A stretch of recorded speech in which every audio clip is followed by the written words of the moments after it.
ಯಾಕಂದ್ರೆ ನಾಗೇಂದ್ರ ಅವರು ಸಂಪುಟ ಸ್ಥಾನಕ್ಕೆ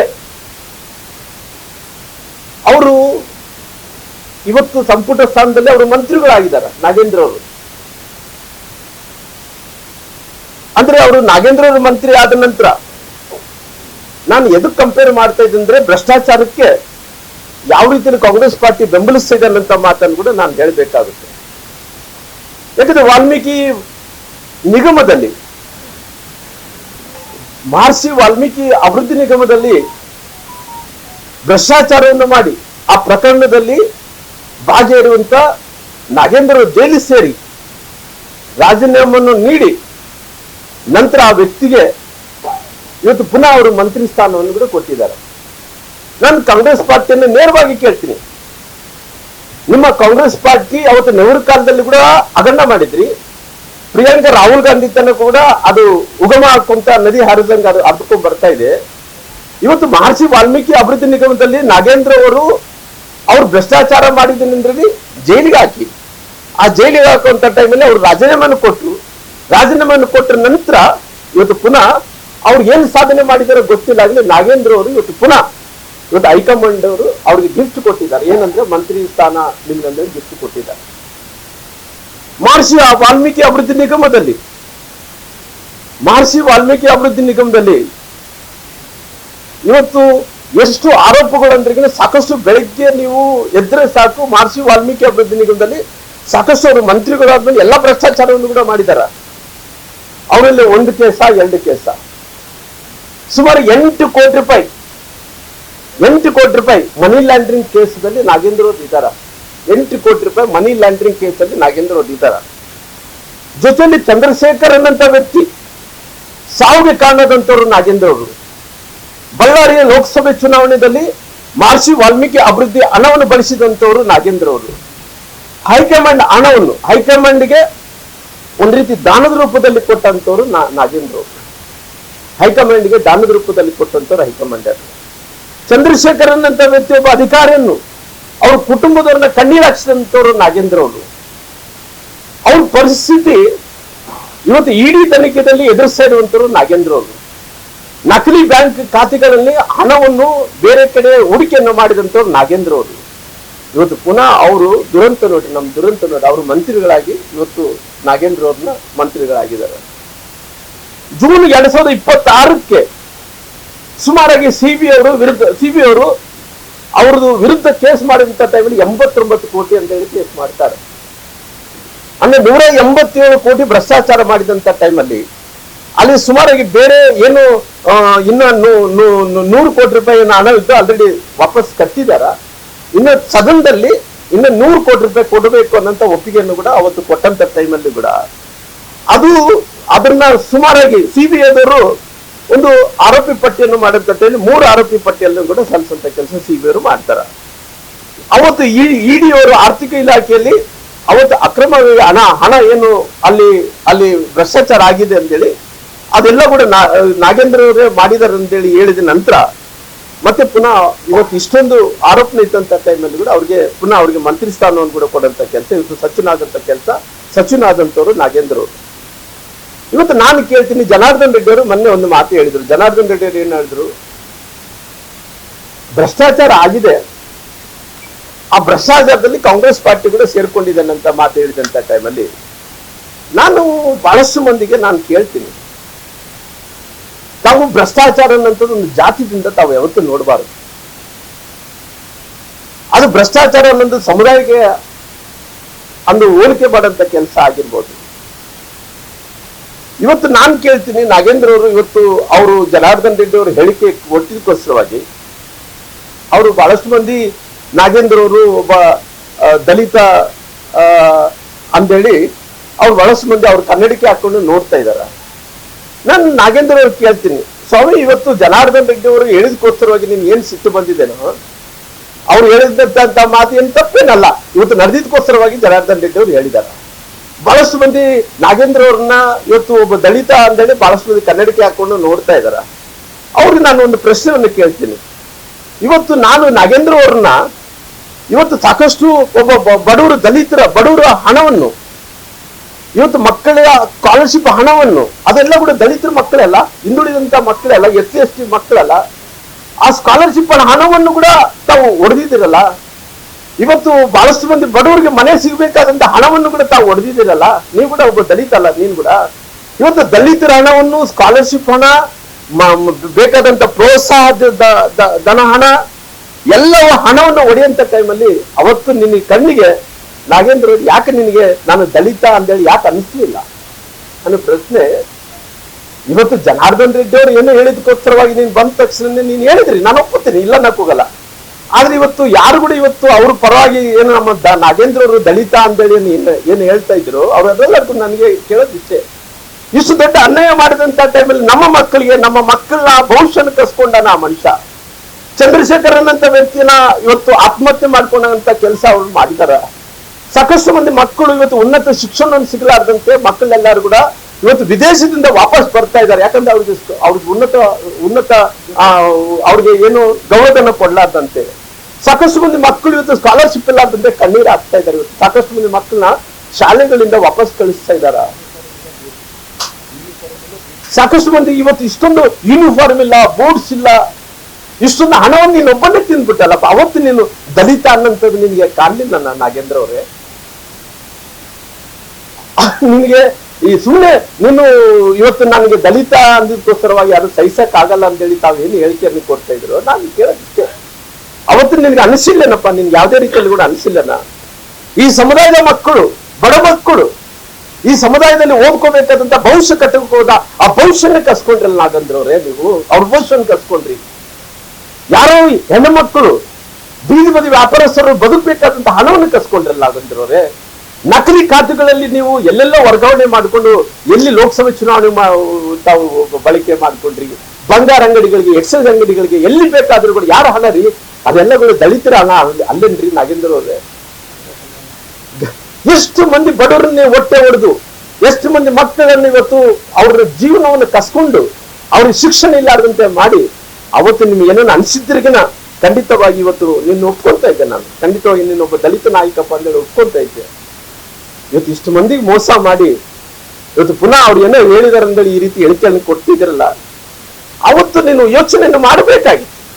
ಮಾಡಿದ್ದೆ ಅವಪ್ಪ. ಅವತ್ತು ನಮ್ಮ ಬಡವರ ಮಕ್ಕಳ ಸಲುವಾಗಿ ನಾಗೇಂದ್ರ ಅವ್ರು ನಿಂತರು ಮಂತ್ರಿ ಆದಂತ ಟೈಮಲ್ಲಿ ಮಕ್ಕಳಿಗೆ ಶಿಕ್ಷಣವನ್ನು ಕೊಟ್ಟಿದ್ದಾರೆ. ಮಕ್ಕಳಿಗೆ ಉನ್ನತ ಶಿಕ್ಷಣಕ್ಕೆ ಹೋಗ್ಬೇಕಂದ್ರೆ ಅವ್ರು ಪ್ರೋತ್ಸಾಹವನ್ನು ಕೊಟ್ಟಿದ್ದಾನ, ಗಂಗಾ ಕಲ್ಯಾಣ ಯೋಜನೆಯನ್ನು ಕೊಟ್ಟಿದ್ದಾನ, ಬಡವರು ಮನೆ ಕೊಟ್ಟಿದ್ದಾನ. ನಾಗೇಂದ್ರ ಅವರು ಎಷ್ಟೋ ಒಳ್ಳೆ ಕೆಲಸ ಮಾಡಿದ್ರೆ ನಾನು ಅಪ್ರಿಷಿಯೇಟ್ ಮಾಡ್ತಾ ಇದ್ದೇನೆ ನಾಗೇಂದ್ರ ಅವರೇ.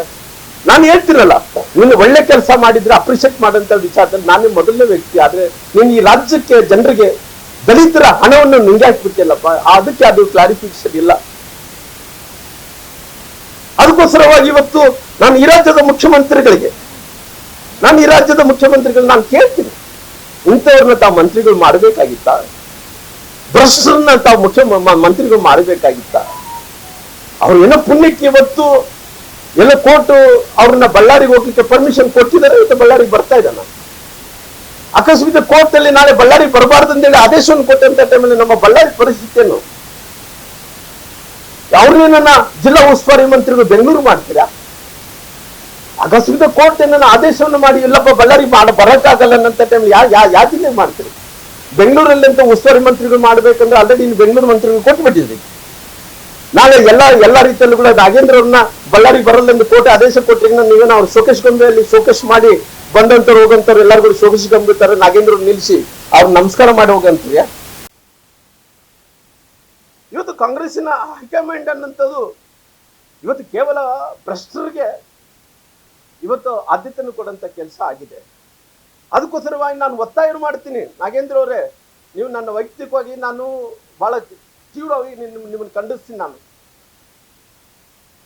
ಹೇಳಿದ್ರಲ್ಲ ಅವತ್ತು ಏನೇನೋ ಯಾರು ಏನೇನೋ ಹೇಳಿದ್ರಲ್ಲ, ನಾಗೇಂದ್ರ ಅವರೇ, ತಾವು ನೈತಿಕತೆ ಇದ್ರೆ, ಈ ದಲಿತರ ಬಗ್ಗೆ ನಿನ್ನ ಗೌರವ ಇದ್ರೆ, ದಲಿತರ ಹಣವನ್ನು ತಗೊಂಡು ಇವತ್ತು ಪುನಃ ಮಂತ್ರಿ ಸ್ಥಾನವನ್ನು ಪಡ್ಕೊಂಡಿದ್ರಲ್ಲ, ನಿನ್ನ ಆತ್ಮಸಾಕ್ಷಿದ್ರಿಗಿನ ನೀವು ಕೂಡಲೇ ರಾಜೀನಾಮೆಯನ್ನು ಕೊಡ್ಬೇಕನ್ನಂತ ಒತ್ತಾಯ ಮಾಡ್ತೀನಿ. ನಾನು ಮಂತ್ರಿಗಳ ಸ್ಥಾನದಿಂದ ನೀವು ಕೂಡಲೇ ರಾಜೀನಾಮೆಯನ್ನು ಕೊಡ್ಬೇಕು. ನಿಮ್ಮ ಆತ್ಮಸಾಕ್ಷಿದ್ರಿಗಿನ ಬರಲಿಲ್ಲ ಈ ರಾಜ್ಯದಲ್ಲಿ ಬೀದರ್ಗೆ ಹೋಗ್ರಿ, ಚಾಮರಾಜನಗರ್ಗೆ ಹೋಗ್ರಿ, ಈ ಕಡೆ ನಮ್ಮ ಗದಗ ಕಡೆ ಹೋಗ್ರಿ, ಕೊಪ್ಪಳ ಕಡೆ ಹೋಗ್ರಿ, ಬೆಳಗಾವಿ ಕಡೆ ಹೋಗ್ಲಿ, ನಿಮ್ಗೆ ಯಾವ ರೀತಿಯಲ್ಲಿ ಶಾಪ ಹಾಕೊಂತಾರೆ ನೋಡ್ರಲ್ಲ.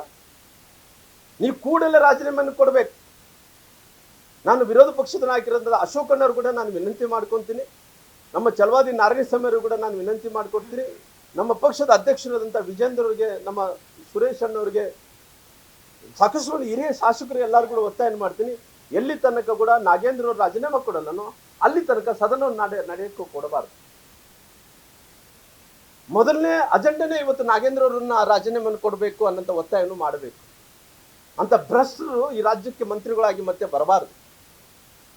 ಅಂತ ಭ್ರಷ್ಟ ಇವತ್ತು ಬಡವರ ಹಣ ತಿಂದಂಥವ್ರು, ದಲಿತರ ಹಣ ತಿಂದಂಥವ್ರು ಇವತ್ತು ದಲಿತರಂತಿರಲ್ಲ, ನಿಮ್ಗೇನು ನಾಚಿಕೆ ಆಗಲ್ಲ ನಿಮ್ಗೆ? ಇವತ್ತು ದಲಿತರನ್ನಕ್ಕೆ ನಿಮ್ಗೆ ಏನಿದೆ ಹೇಳ್ರಿ, ಏನು ಮೌಲ್ಯಗಳಿದಾವೆ ನಿಮಗೆ? ಏನನ್ನಾಗ್ಲಿ ನೀವು ಒಳ್ಳೆ ಕೆಲಸ ಮಾಡಿದ್ರಿ ಅಂದ್ರೆ ಹೇಳ್ರಿಲ್ಲ, ನಿಮ್ಮ ಇಂಥ ನಮ್ಮ ಹೆಜ್ಜೆ ಗುರುತುಗಳನ್ನು ಬಿಟ್ಟೋಗಿದ್ದು ಹೇಳಲ್ಲ, ಯಾವುದಿಲ್ಲ ನಿಮಗೆ. ಇಂಥ ಪರಿಸ್ಥಿತಿಯಲ್ಲಿ ನಾನು ನಮ್ಮ ಪಕ್ಷದ ಅಧ್ಯಕ್ಷರಿಗೆ, ವಿರೋಧ ಪಕ್ಷ ನಾಯಕರಾದಂಥ ಅಶೋಕಣ್ಣವ್ರಿಗೆ, ಛಲವಾದಿ ನಾರಾಯಣಸ್ವಾಮಿಯವರಿಗೆ, ಮೇಲ್ಮನೆಯವರಿಗೆ ಸದನ ನಡೆಯೋಕ್ಕೆ ಬಿಡಲಾರ್ದಂತೆ ದಯವಿಟ್ಟು ಎಲ್ಲಿ ತನಕ ಕೂಡ ನಾಗೇಂದ್ರ ರಾಜೀನಾಮೆ ಕೊಡಲ್ಲ ಅಲ್ಲಿ ತನಕ ಕೂಡ ಸದನವನ್ನು ನಡೀಲಾರ್ದಂತೆ ನೀವು ಮಾಡಬೇಕಂದ್ರೆ ನಾನು ಕೈ ಮುಗಿದು ಈ ರಾಜ್ಯದ ದಲಿತರ ಪರವಾಗಿ ನಾನು ವಿನಂತಿ ಮಾಡ್ಕೊಳ್ತೀನಿ. ಹಂಗಾಗಿ ಇವತ್ತು ಏನು ನಮ್ಮ ಬಿ ಕೆ ಅವರು ಇಬ್ಬರು ಸೇರಿಕೊಂಡು ಸಭಾಪತಿಗಳಾದಂಥ ಹೊರಟ್ಟಿ ಅವ್ರನ್ನ ಸಾಕಷ್ಟು ಅವ್ರ ಕಚೇರಿಯಲ್ಲಿ ಮತ್ತು ಡಿ ಕೆ ಮತ್ತು ಬಿ ಕೆ ಅವರು ಕುಂತು ಅವ್ರನ್ನ ಬೆದರಿಸಿ ಅವ್ರನ್ನ ರಾಜೀನಾಮೆಯನ್ನು ಸಹಿಯನ್ನು ಕೂಡ ಪಡ್ಕೊಂಡಿದ್ದಾರೆ. ಬಹುಶಃ ಹೊರಟ್ಟಿಯವರು ಕಚೇರಿಯಲ್ಲಿ ಇದ್ದಂಥ ಟೈಮಲ್ಲಿ 2 ತಾಸುಗಳ ಕಾಲ ಅವರು ಕೂರ್ತಾರೆ. ಯಾರ್ಯಾರು ಡಿ ಕೆ ಅವರು ಬಿ ಕೆ ಅವರು ಇಬ್ಬರು ಕುಂತು ಅವ್ರನ್ನ ಬಲವಂತವಾಗಿ ಬೆದರಿಸಿ ರಾಜೀನಾಮೆಯನ್ನು ಪಡೆದ ನಂತರ ನಾನು ಈ ರಾಜ್ಯದ ಮುಖ್ಯಮಂತ್ರಿಗಳಿಂದ ನಾನು ಕೇಳ್ತೀನಿ, ಸ್ವಾಮಿ ಹೊರಟ್ಟಿಯವರು ಈ ದೇಶದಲ್ಲಿ ಅತ್ಯಂತ ಹಿರಿಯ ಶಾಸಕ, ನಂತರ ಬಹುಶಃ ಎಷ್ಟು ಹಿರಿಯ ಶಾಸಕ ಅಂದ್ರಿಗಿನ ಬಹುಶಃ ಅವ್ರದ್ದೆಲ್ಲರೂ ಕೂಡ ತಾವು ವಿಡಿಯೋ ಕ್ಲಿಪ್ಪಿಂಗ್ ನೋಡಿದ್ರೆ ಅನೇಕ ಮಂದಿ ಅವರು ಶಾಸಕರನ್ನಾಗಿ ನೋಡಿದಾರ, ಮುಖ್ಯಮಂತ್ರಿಗಳಾಗಿ ನೋಡಿದಾರ. ಆದರೆ ಇವತ್ತು ಹಿರಿಯ ಶಾಸಕನಿಗೆ ಬಹುಶಃ ಹೊರಟ್ಟಿಯವರು ಹಿರಿಯ ಶಾಸಕರ ಜೊತೆಲಿ ಅವ್ರು ಏನನ್ನ ಗಿನ್ನಿಸ್ ಬುಕ್ಸ್ ಆಫ್ ರೆಕಾರ್ಡಲ್ಲಿ ಅವರು ಏರಿದ್ದಾರೆ ಅಂತೇಳಿ ನಾನು ತಿಳ್ಕೊಂಡಿದ್ದೀನಿ. ಅವರು ಆ ಹೆಸರು ಕೂಡ ದಾಖಲೆ ಆಗಿದೆ ಗಿನ್ನಿಸ್ ಬುಕ್ಸ್ ಆಫ್ ರೆಕಾರ್ಡ್ಸ್ ಅಲ್ಲಿ ಅಂತೇಳಿ ನಾನು ತಿಳ್ಕೊಂಡು, ಅಷ್ಟು ಬಾರಿ ಶಾಸಕರಾದಂಥವ್ರು. ಆದರೆ ಇವತ್ತು ಹಿರಿಯ ಶಾಸಕರಿಗೆ ತಾವು ಮಾಡಿದಂಥ ಅಪಮಾನ, ಮುಖ್ಯಮಂತ್ರಿಗಳು ಯಾವ ಮುಖ್ಯಮಂತ್ರಿಗಳು ಈ ರೀತಿ ಅಪಮಾನ ಮಾಡಲಿಲ್ಲ, ನೀವು ಅಪಮಾನವನ್ನು ಮಾಡೋಂಥ ಕೆಲಸ ಮಾಡಿದಿರಿ. ಬಹುಶಃ ಅವ್ರು ಏನನ್ನ ಬಾಯ್ಬಿಟ್ರೆ ಏನೇನಾಗಿದೆ 2 ತಾಸುಗಳ ಕಾಲ ನೀವು ಡಿ ಕೆ ಅವರು ಬಿ ಕೆ ಅವರು ಕುಂತು 2 ತಾಸುಗಳ ಕಾಲ ಬೆದರಿಸಿ ಅವ್ರನ್ನ ಎದುರಿಸಿ ಅವ್ರ ರಾಜೀನಾಮೆ ಕೊಡಿಸಿದ್ರಂತ ಅವರು ಬಾಯಿ ಬಿಚ್ಚಿದ್ರಿಗಿನ ನಿಮ್ಮ ಬಂಡವಾಳ ಬಯಲಾಗುವಂತ ಕೆಲಸ ಆಗುತ್ತೆ. ಡಿ ಕೆ ಶಿವಕುಮಾರ್ ಅವರು, ಬಿ ಕೆ ಹರಿಪ್ರಸಾದ್ ಅವರು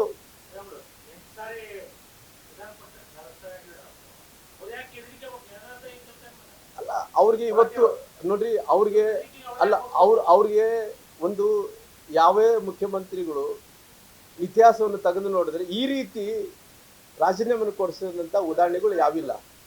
ಯಾಕಂದ್ರೆ ಅವರು ಅಲ್ಲ, ನಾನು ಇವತ್ತು ಒಂದು ಕಡೆ ಅವರು ಹಿನ್ನೆಲೆಯನ್ನು ನೋಡಿದಂಥ ಟೈಮಲ್ಲಿ ಬಿ ಕೆ ಹರಿಪ್ರಸಾದ್ ಅವರು ಮತ್ತು ಡಿ ಕೆ ಶಿವಕುಮಾರ್ ಅವರು ಹಿನ್ನೆಲೆಯನ್ನು ನೋಡಿದಂಥ ಟೈಮಲ್ಲಿ ಅವ್ರು ಯಾವ ಹಿನ್ನೆಲೆಯಿಂದ ಬಂದರೆ ಅದನ್ನು ಹೇಳೋದು ಬೇಕಿಲ್ಲ ಅಂತೇಳಿ ನಾನು ತಿಳ್ಕೊಂಡಿದ್ದೀನಿ.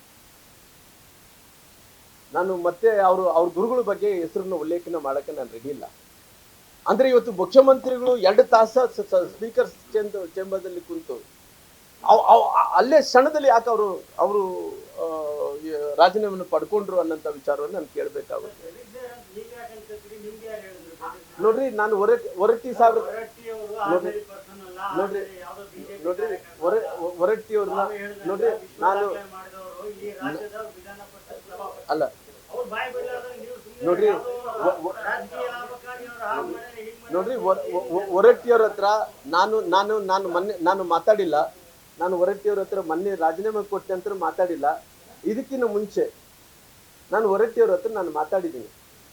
ರಾಮ್ಲೋರೆ, ಇವರು ಬಹಳಷ್ಟು ಹಿಂಸೆ ಕೊಡ್ತಾ ಇದಾರ, ನನಗೆ ರಾಜೀನಾಮೆ ಕೊಡ್ಬೇಕಂದ್ರೆ ಒತ್ತಾಯ ಮಾಡ್ತಾ ಇದಾರ, ನನಗೆ ಹೊರಟ್ಟಿಯವರು ಹೇಳಿದಂತ ಮಾತು, ನನಗೆ ಹೊರಟ್ಟಿಯವರು ಹೇಳಿದಂತ ಮಾತು. ನನಗೆ ಇವತ್ತು ಮನೆ ರಾಜೀನಾಮೆ ಕೊಟ್ಟ ನಂತರ ಮಾತಾಡಿ ಸಂಪರ್ಕ ಹೋಗಿಲ್ಲ. ಮಾಡಿದ್ರು ನಮ್ಮ ಗದಗಿಗೆ, ನಮ್ಮ ಶಿವನಗೌಡರಿಗೆ ಮಾಡಿದಂತ ರಾಮ್ಲೂರ್ನ ತಕ್ಷಣ ಲೈನಲ್ಲಿ ತಗೊಳ್ರಿ ಅಂತ ಟೈಮಲ್ಲಿ ನಾನು ಅವ್ರ ಹತ್ರ ಮಾತಾಡಕ್ ಆಗ್ಲಿಲ್ಲ. ಬೇರೆ ನನಗೆ ಇದಕ್ಕಿಂತ ಮುಂಚೆ ಅಂದ್ರೆ ರಾಜೀನಾಮೆ ಕೊಡಲಿದ ಮುಂಚೆ ಹೊರಟ್ಟಿಯವ್ರು ನನಗೆ ಫೋನ್ ಮಾಡಿದ್ರು. ರಾಮ್ಲೂರೇ ನನಗೆ ಬಹಳಷ್ಟು ಹಿಂಸೆ ಕೊಡ್ತಾ ಇದ್ದಾರೆ, ರಾಜೀನಾಮೆ ಕೊಡ್ಬೇಕಂತ ಒತ್ತಾಯ ಮಾಡ್ತಾ ಇದ್ದಾರ.